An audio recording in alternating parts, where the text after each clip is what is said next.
a Josefa da Silva Costa, sou aluna na Universidade Estácio de Sá, estou cursando Letras com licenciatura em Língua Portuguesa e hoje eu vou apresentar para vocês o meu trabalho de didática, o meu PCC, voltado para as metodologias ativas. Esse é o meu primeiro trabalho assim. E eu gostaria de avisar vocês que vocês poderão ouvir uns cacarejos de galinha aí pelo quintal, sabe como é, né? A gente que mora meio na roça tem disso. Ignorem, foquem no que eu estou falando e espero que vocês gostem, ok? Vamos lá! O que são as metodologias ativas? E para me explicar isso para vocês, eu preciso primeiro falar sobre o nosso modelo clássico que se chama método passivo. Método passivo é aquele que todo mundo já está acostumado, né? Você chega na sala de aula e você tem o professor como protagonista principal, passando o seu conhecimento para o aluno. Nesse modelo, o professor é o detentor do conhecimento, enquanto o aluno discente é apenas o receptor do conhecimento. Professor figura central, aluno fica em segundo plano, entre aspas. Metodologia ativa já é um método totalmente novo que inova colocando o aluno no centro de tudo. O aluno é o protagonista da sua própria educação. E isso a gente tem devido a um estudo muito interessante que nos expõe, nos mostra que apenas 10% do nosso conhecimento a gente adquire lendo, 20% a gente adquire escutando e 50% a gente adquire observando e escutando. E isso tudo faz parte do método passivo, onde o professor vai simplesmente expor o seu conhecimento. Mas aí na metodologia ativa, no método ativo, a gente tem 70% do rendimento de aproveitamento do aluno como discutindo com outras pessoas, e a gente tem mais 80% com ele praticando, com ele fazendo o seu próprio conhecimento, e a gente tem mais de 95% quando ele ensina, quando ele repassa o seu conhecimento ao colega. E aí a gente tem também, no meio disso, a gente tem a transposição didática, porque quando o professor simplesmente expõe o seu conhecimento, normalmente ele tende a expor de uma forma um tanto quanto técnica, quanto tecnicista, científica. E quando a gente tem o método ativo, a gente tem diretamente uma transposição didática. O que seria isso? É basicamente quando eu tenho um conhecimento aqui totalmente científico, uma linguagem técnica, e eu sintetizo ela para ficar mais fácil do meu aluno absorver. Quando eu torno aquela linguagem rebuscada, cheia de termos técnicos, em uma coisa cotidiana, corriqueira ao aluno. Importante, eu estou mediando o conhecimento deles. Na metodologia ativa, a palavra-chave para o professor é mediador do conhecimento. Ele não é mais simplesmente o detentor e o passador do conhecimento. Ele é o mediador, é como uma metáforazinha, é como se ele fosse as setas, sabe, de uma estrada, as placas, a sinalização de uma avenida, e o aluno fosse ali o pedestre, né, que de fato anda na estrada, mas ele precisa das orientações das placas. Dentro da metodologia ativa, a gente tem os diversos segmentos que possibilitam a gente aplicar essa técnica. Quais seriam eles? Os principais que a gente tem, deixa eu pegar aqui no meu caderninho. Os principais que a gente tem é a aprendizagem baseada em problemas ou projetos. Quando você traz um problema para o aluno e expõe a ele e pede para que ele e um grupo de colegas busquem a solução para aquilo. Então, é o chamado ABP, e isso vai exercitar muito a mente do aluno. Também temos a aprendizagem baseada em inquéritos ou investigação, aprendizagem baseada em casos, instrução entre pares ou times, isso é interessante, um parêntese aqui, que aqui foca, sabe, quando você monta um grupo de alunos na sala com um determinado tema para eles discutirem entre si. E aí, nesse momento, eles vão estar exercitando o seu conhecimento e o professor vai estar sendo um mediador. Também temos a aprendizagem baseada em jogos, que é onde eu gostaria de focar minha atenção. A aprendizagem baseada em jogos é algo super novo e muito, como é que se fala? Muito inovador hoje em dia no campo educacional. Isso porque é muito raro o professor usar isso. Você pode usar tanto como com games online, virtuais, com games tecnológicos, quanto jogos clássicos como de tabuleiro, já conhecido pelos alunos. É basicamente brincar aprendendo. E qual é o primeiro requisito para que o professor aplique essa técnica? É que o jogo ele tenha a ver, ele tem uma ligação direta com o tema, o conteúdo que está sendo estudado com a turma.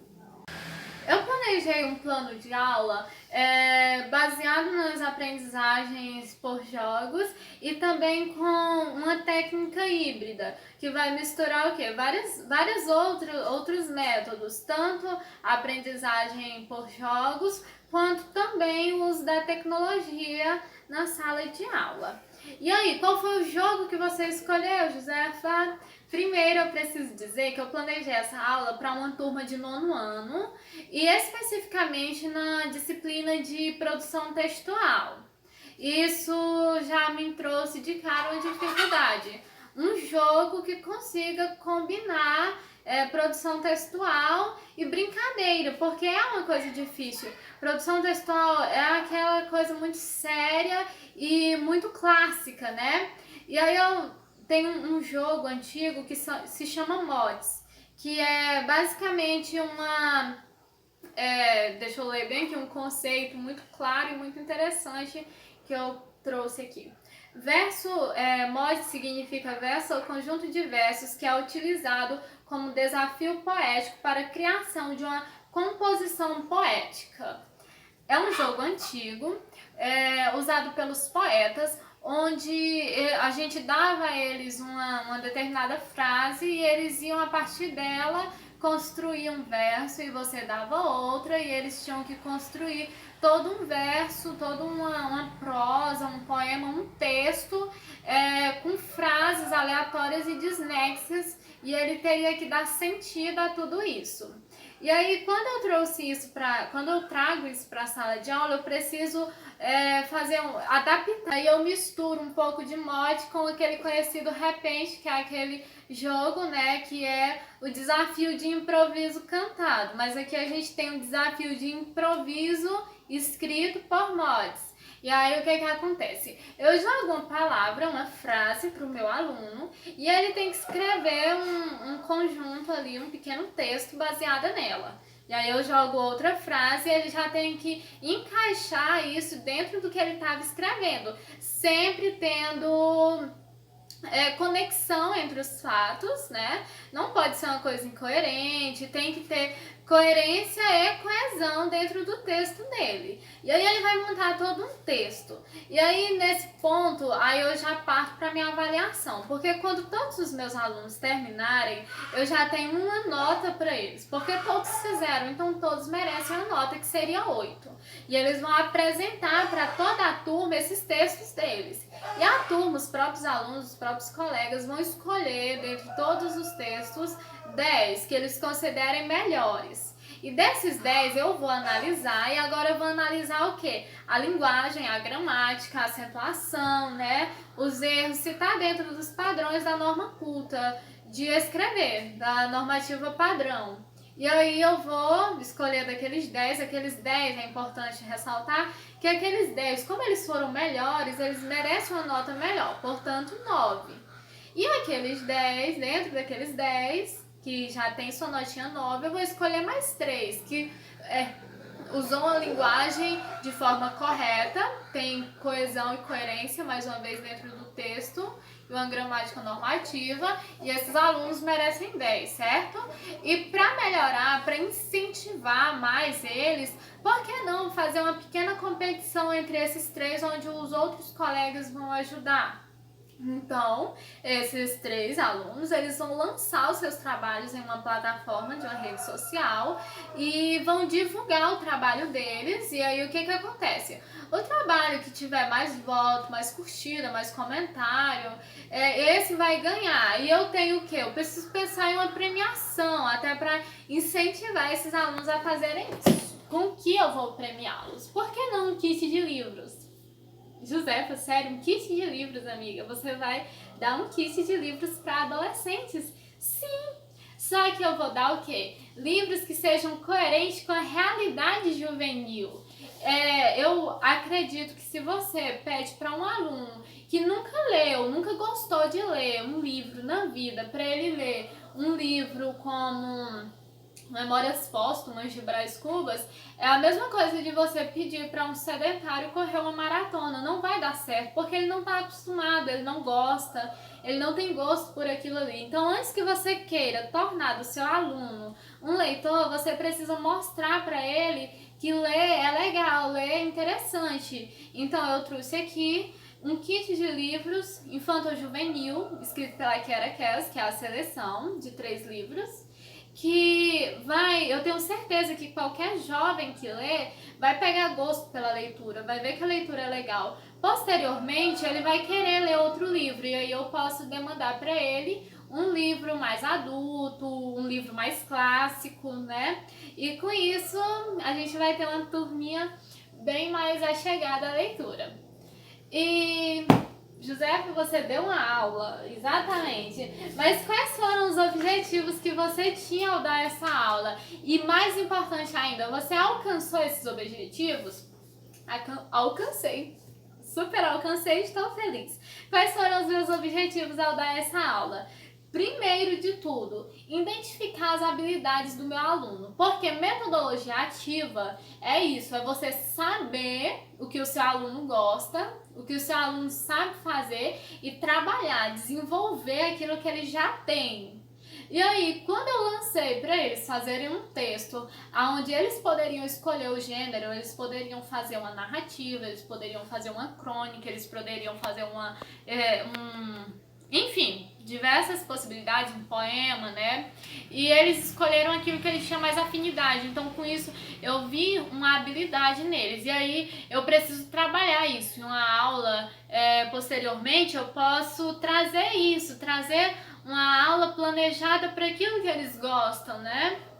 E o meu segundo objetivo é ensinar a usar a tecnologia como ferramenta de aprendizagem.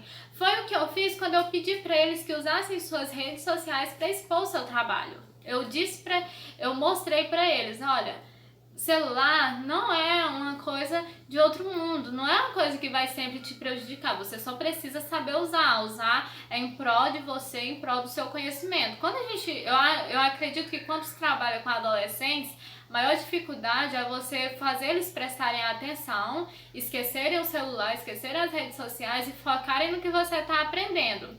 Às vezes isso não é possível. E sabe aquele ditadinho?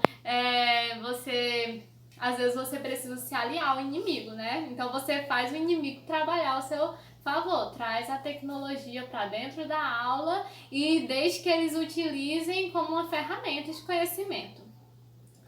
Meu outro objetivo era o quê? Incentivar o aluno a ler, incentivar a leitura. E foi o que eu fiz, como eu expliquei, com o meu famigerado kit de livros, né? Eu trouxe para eles uma coisa que ia incentivar eles a lerem.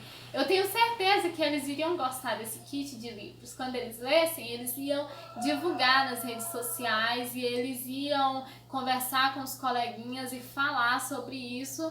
E isso ia me fazer futuramente ter um grupo de pequenos leitores. E eu acho que isso é o mais importante de um profissional que vai trabalhar com letras, é você exercitar, você buscar trazer novamente para a sociedade atual a cultura de ler, né? Você incentivar o seu aluno, porque hoje em dia entre os jovens ler virou os livros, no máximo são um artigo de, sei lá, um artigo que você usa para tirar foto porque é bonitinho, é vintage, você tira uma foto e posta nas redes sociais, mas não existe um gosto mais pela leitura, então eu acho que é importante você aplicar isso, mostrar como é importante, como é divertido ler. Então é isso, gente. Esse foi o meu trabalho. Muito obrigada pela atenção. Espero que vocês tenham gostado. Pra dar uma de blogueira, comentem, deixem o like e os comentários sobre o que vocês gostariam de melhorar, já que eu tenho um próximo TCC para apresentar.